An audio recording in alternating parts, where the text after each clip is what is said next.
सदा प्रभुंक नाम धन्यवाद हेउ। प्रभुंकर प्रिय लोक माने मनुष्य निज इच्छा मरी पारे नहीं, निज इच्छा बंची मध्य पारे नहीं। जदि निज इच्छा बंची था ताहले अनेक वर्ष बंची होता, तार सीमा नहीं।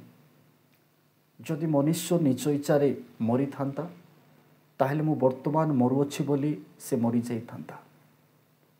किंतु प्रभुंकर प्रिय लोक माने मनुष्य निज इच्छा बंची पारे नहीं, निज इच्छा मरी मध्य पारे नहीं।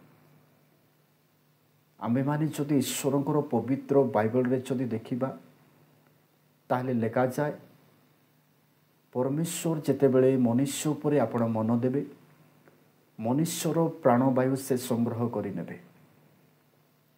प्रभुंकर प्रिय लोक माने सदा प्रभु से परमेश्वर मनुष्य को माटी द्वारा सृष्टि कले, निर्माण कले। हमें माने धूली द्वारा सृष्टि करा जाइछु, माटी द्वारा।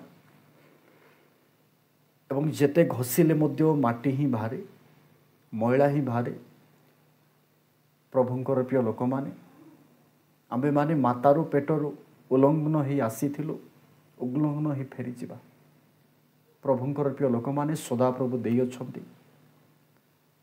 आमे माने पृथ्वी रे जेते दिन पर्यंत जीवित थिबा सेते दिन पर्यंत मनुष्य जीवन रे दुख कष्ट अनेक समस्या। किंतु प्रभुंकर प्रिय लोक माने जो प्रभुंकर प्रिय लोक को पाई अनेक लोक माने दुख करू अछंती, मु मध्य दुखित अटे।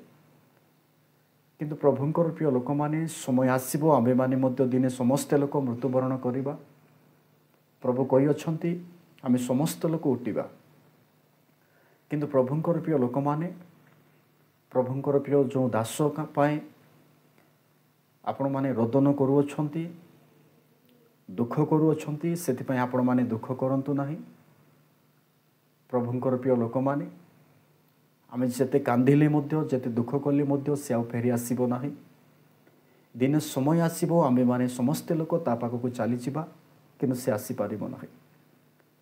एई समय रे ए वीडियो को देखुथिबा प्रभुंकर प्रिय प्रत्येक लोक माने आमे माने पृथ्वी रे जेते दिन पर्यंत जीवित थिबा सेते दिन पर्यंत लोक मानकर सहित भल व्यवहार करी, भल कथबार्ता करी समस्ते आमे माने खुशी रे थिबा दरकार।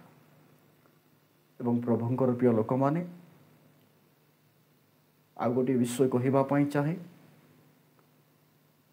आमे माने समस्ते लोक जेबे मरी जिबा ताहले मृत्युवरण कला परे प्रभु जीशु समस्त लोकन को उठेइबे। आमे माने समस्ते लोक परस्पर आमे माने चिन्हि पारिबा, जानि पारिबा।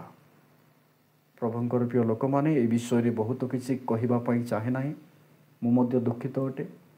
ए छोटिया विषय द्वारा, ए छोटिया परामर्श द्वारा आपण समस्त लोकन को प्रभु आशीर्वाद करंतु।